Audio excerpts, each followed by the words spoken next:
और चलिए इस बीच एक बड़ी खबर सामने आ रही है, रुक करते हैं। जिंद में एएसआई संदीप कुमार का अंतिम संस्कार हुआ। यह बड़ी खबर, एएसआई के 10 साल के बेटे ने मुखाग्नि दी है। अंतिम संस्कार के वक्त सरकार के मंत्री भी मौजूद रहे। पुलिस के डीजीपी भी अंतिम संस्कार में शामिल हुए और बीजेपी प्रदेशाध्यक्ष मोहनलाल बडौली परिवार से मिले हैं। तो ये बड़ी खबर इस वक्त की, जिंद में एएसआई संदीप कुमार का अंतिम संस्कार हुआ और एएसआई के 10 साल के बेटे ने मुखाग्नि दी। अंतिम संस्कार के वक्त सरकार के मंत्री भी मौजूद रहे। इसके साथ ही पुलिस के डीजीपी भी अंतिम संस्कार में शामिल हुए। बीजेपी प्रदेशाध्यक्ष मोहनलाल बडौली परिवार से मिले हैं। तो ये बड़ी खबर इस वक्त की, जिंद में एएसआई संदीप कुमार का अंतिम संस्कार, जहां पुलिस के डीजीपी भी अंतिम संस्कार में शामिल हुए और अंतिम संस्कार के वक्त सरकार के मंत्री भी मौजूद रहे हैं। इसके साथ ही बीजेपी प्रदेशाध्यक्ष मोहनलाल बडौली परिवार के साथ उन्होंने मुलाकात की है। तो जिंद में जिस तरीके से एएसआई संदीप कुमार ने सुसाइड किया था और जिसके बाद उन्होंने एडीजीपी वाई पूरन कुमार पर जिस तरीके से उन्होंने तमाम आरोप के वीडियो भी जारी किए थे और उन्होंने सुसाइड किया, उसके बाद अब जिंद में उनका अंतिम संस्कार और एएसआई के 10 साल के बेटे ने मुखाग्नि दी। अंतिम संस्कार के वक्त सरकार के मंत्री मौजूद रहे और देखिए सीधी तस्वीरें, जहां पर आपको बताते चले कि एएसआई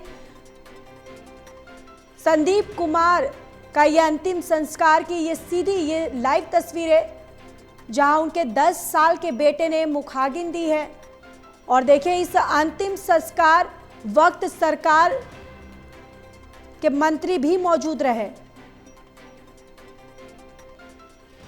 और इसी खबर पर ज्यादा जानकारी के साथ एसोसिएट एडिटर महेश कुमार हमारे साथ जुड़ चुके हैं। महेश, क्या कुछ तस्वीरें, क्या कुछ जानकारी? देखिए, अंतिम संस्कार का इंतजार किया जा रहा था जुलाना में और आखिरकार अंतिम संस्कार कर दिया गया। जुलाना में पूरी की पूरी हरियाणा सरकार एक तरीके से नजर आ रही थी और संगठन से जुड़े चेहरे भी यहाँ पर नजर आए। प्रदेशाध्यक्ष मोहनलाल बडौली नजर आए, इसके अलावा श्रुति चौधरी नजर आई और तमाम जो सरकार से जुड़े ओहदेदार थे वो यहाँ पर अंतिम संस्कार के मौके पर नजर आए और एक बड़ा हुजूम यहाँ पर अंतिम संस्कार के मौके पर लोगों का देखने को मिल रहा था। सरकार की तरफ से पहले ही कह दिया गया है कि मृतक के परिवार के आश्रित को, यानी उनकी धर्मपत्नी को, एक सरकारी नौकरी और बच्चों की शिक्षा की पूरी जिम्मेदारी हरियाणा सरकार उठाएगी। ये ऐलान पहले से किया जा चुका है। फिलहाल नम आंखों से आज अंतिम संस्कार कर दिया गया, एक तरीके से सुपुर्द खाक कर दिया गया है एएसआई संदीप कुमार के पार्थिव शरीर को। और पार्थिव शरीर के जुलाना पहुंचने के साथ ही एक शोक की जो लहर है पूरे इलाके में देखने को मिल रही थी। उसके बाद जो है शव को, पार्थिव शरीर को ज्यादा ना रखते हुए अंतिम संस्कार की प्रक्रिया पार्थिव शरीर के पहुंचने के साथ ही शुरू कर दी गई थी। और यहाँ पर प्रदेशाध्यक्ष मोहनलाल बडौली भी पहुंचे थे और ये भी कहा गया कि इस मौके पर कि जो भी इसके गुनहगार होंगे, इस पूरे घटनाक्रम के पीछे जो भी दोषी हैं उन्हें बख्शा नहीं जाएगा, ये बयान भी दिए गए हैं। फिलहाल नम आंखों से अंतिम जो विदाई है वो दे दी गई है एएसआई संदीप कुमार को।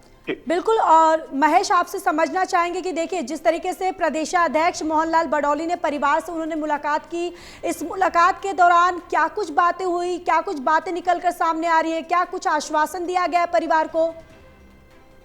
देखिए, एक एफआईआर दर्ज करवाई गई है इस परिवार की तरफ से, एएसआई संदीप कुमार के परिवार की तरफ से। और इसमें जो वाई पूरन कुमार हैं, जो अंतिम जिन्होंने खुद सुसाइड किया था, उस पूरे मामले को लेकर अब उनके खिलाफ ही एक तरीके से जो है वाई पूरन कुमार की धर्मपत्नी पी अमनीत के खिलाफ एक एफआईआर जो है दर्ज की गई है। उसी एफआईआर में उनके भाई का नाम भी शामिल किया गया है, जो कि आम आदमी पार्टी के विधायक है पंजाब से।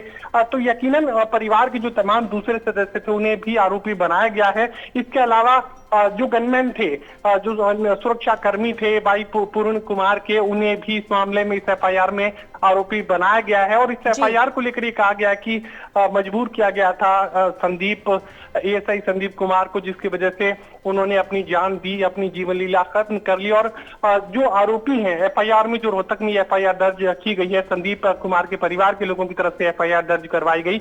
इस एफआईआर में पी अमनीत के अलावा उनके भाई और उनके जो गनमैन थे भाई पूर्ण कुमार के गनमैन का मैं जिक्र कर रहा हूँ, उनके खिलाफ भी एफआईआर जो है ये दर्ज की गई है। एक तरीके की क्रॉस केस की जो स्थिति है इस वक्त बन चुकी है और सरकार पहले सिर्फ पीएम मीत की तरफ से जो है एक तरफा दबाव झेल रही थी, लेकिन उस मामले में भी अब जो सफलता है वो हासिल हो चुकी है और जो करीब 9 दिनों के बाद जो है अंतिम संस्कार कर दिया गया था भाई पूर्ण कुमार का। अब यहाँ पर जो अंतिम संस्कार है वो कर दिया गया है एएसआई संदीप कुमार का भी। अब ये दोनों ही मामलों में जो एफआईआर वहां पर भी दर्ज की गई है। एसआईटी चंडीगढ़ में जांच कर रही है भाई पूर्ण कुमार की आत्महत्या के मामले को लेकर और यहाँ पर भी रोहतक में जो एफआईआर दर्ज की गई है। दोनों ही मामलों की इन्वेस्टिगेशन अब आगे बढ़ेगी। बिल्कुल। और महेश देखिए, कहीं ना कहीं अब पुलिस के लिए भी जिस तरीके से ये दोनों मामले इतने पेचीदे हुए हैं, इतने कॉम्प्लिकेटेड हुए हैं, कहीं ना कहीं अब पुलिस के लिए भी ये सुलझाना, ये गुत्थी सुलझाना बहुत चैलेंजिंग है। देखिए, गुत्थी सुलझाने की कोशिश यकीनन पुलिस की तरफ से की जाएगी। एसआईटी कोशिश करेगी, चंडीगढ़ पुलिस की तरफ से यूनियन टेरिटरी है और तो ऐसे में दोनों ही तरफ से कोशिशें की जानी है। लेकिन सवाल लोगों के भरोसे का है कि जो इन्वेस्टिगेशन रिपोर्ट सामने आएगी उस पर कितना भरोसा आम लोगों का होगा। ये सबसे बड़ा सवाल है कि इन्वेस्टिगेशन अगर पूरी हो भी जाती है, उसके बाद कोई फाइंडिंग अगर सामने आती है तो क्या जो असल बात है वो दुनिया के सामने आएगी, क्या जो असल कारण है वो लोगों तक निकल कर सामने आएंगे। ये सबसे महत्वपूर्ण बात है। अभी जो बात बताई जा रही है क्या वो सच है, उसे सच मान लिया जाए या ये अधूरा सच है या फिर ये झूठ है। इस पर से पर्दा उठाने के लिए इस पूरे मामले की इन्वेस्टिगेशन बेहद जरूरी है। अब कितनी गहनता से और कितनी ईमानदारी से इन्वेस्टिगेशन दोनों ही तरफ से की जाएंगी, चाहे भाई पूर्ण कुमार की आत्महत्या का मामला हो, चाहे एएसआई संदीप कुमार की आत्महत्या का मामला हो, कितनी ईमानदारी से और कितनी गहराई से ये इन्वेस्टिगेशन आगे बढ़ेगी ये इस बात पर निर्भर करेगा। और जो फाइंडिंग सामने आएंगी, जो सच सामने आएगा वो कितना कबूल होगा और कितना लोगों के गले उतरेगा, ये देखने वाली बात रहेगी। जी बिल्कुल। चलिए महेश, तमाम जानकारी के लिए धन्यवाद।